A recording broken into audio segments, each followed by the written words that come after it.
LMPD says they took the protesters' actions as a threat of violence against Attorney General Daniel Cameron, but neighbors I spoke with interpret it much differently. Oh, and we're actually getting pushed as well. We're going this way. Well, let's keep going. We're getting pushed as well. We're going towards City Hall. Right now, we're behind the line. Okay. Okay, well, you keep going and go where you got to go, and that's fine with us. Okay. We got plenty of time here. Are you okay? I'm getting shot. I'm getting... Katie, are you okay?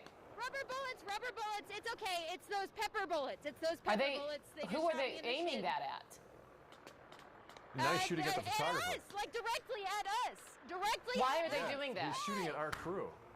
I don't Do know. they not know that obviously they line. see the camera? Right. They're telling us to move now, I guess farther away. Well, I'm sure if they would have just said move, you would have done so. You moved exactly where they told you to go, though. I mean, they pushed you to a certain spot. Exactly. So Are you I don't okay? understand. I don't understand what you did wrong. You guys okay? We were behind their line. We're fine. James got a little bit of it. But I guess we were behind their line, I guess a little too close for comfort. There, and you can see the fires have grown in size. People are feeding them, and you see a whole bunch of black smoke. But there's still a lot of cars coming down that way, and I'm wondering why the streets haven't been shut down. We're trying to avoid some cars as we're showing you the fires down there. Again, people were throwing Molotov cocktails. We heard gunshots whizzing past us, because they definitely were not pepper balls whizzing past us. Those were flying around as well. There was a struggle between the trooper and 27-year-old Malcolm Williams while shots were being fired. The water came up so high and was flowing so fast. This dumpster right here, this used to be behind that telephone pole.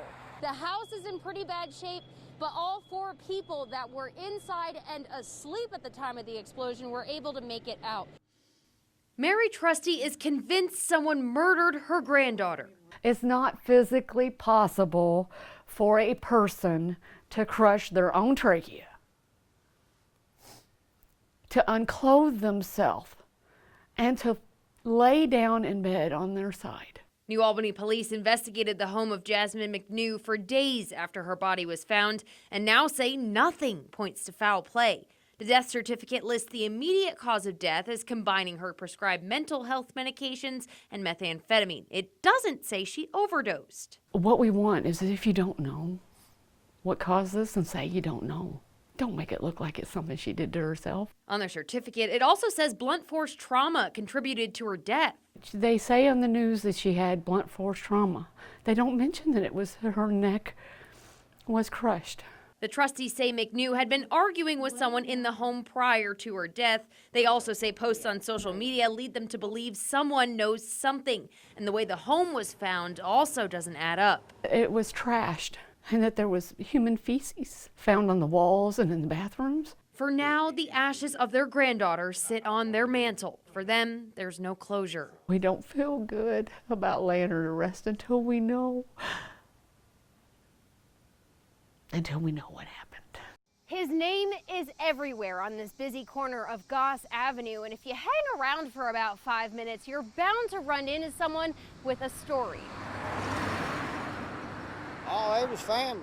Someone like Richard Singer, who's lived here his whole life, hanging out at Houck's Handy Store. My dad come in, take me here and buy me little toys in there and candy. And Bill Wathen, a barber from next door. I always see George sitting in there on top of the cooler. Started by George Houck's parents in 1912, the store closed last year. What made it the heart of the neighborhood for over a century was the man and his family inside. Excuse me. If you needed something or if you was laid on something or something, he would help you out. He'd give you whatever. If you was hungry, he'd feed you. And he was always so nice to me. He knew my name. He would always cut my lunch meat, and we'd laugh and have a good time. What always impressed Sylvia Walters, a member of the Schnitzelburg Area Community Council, was the charity he spread outside of the store. And he really loved this neighborhood, and everybody loved him. He was the quintessential definition of a good neighbor. The World War II veteran turned 100 at the end of May. Houck founded a gathering in 1966, the #1 citizen dinner, to recognize a resident trying to strengthen Schnitzelburg. A few years later, he turned a game brought by 19th century German immigrants into something uniquely Louisville. Except mine went over top of the roofs and stuff. When I came and played the Danny one year, which was a disaster, we don't want to talk about that. Drawing hundreds each year, every dollar of the Dainty Festival goes to the Little Sisters of the Poor.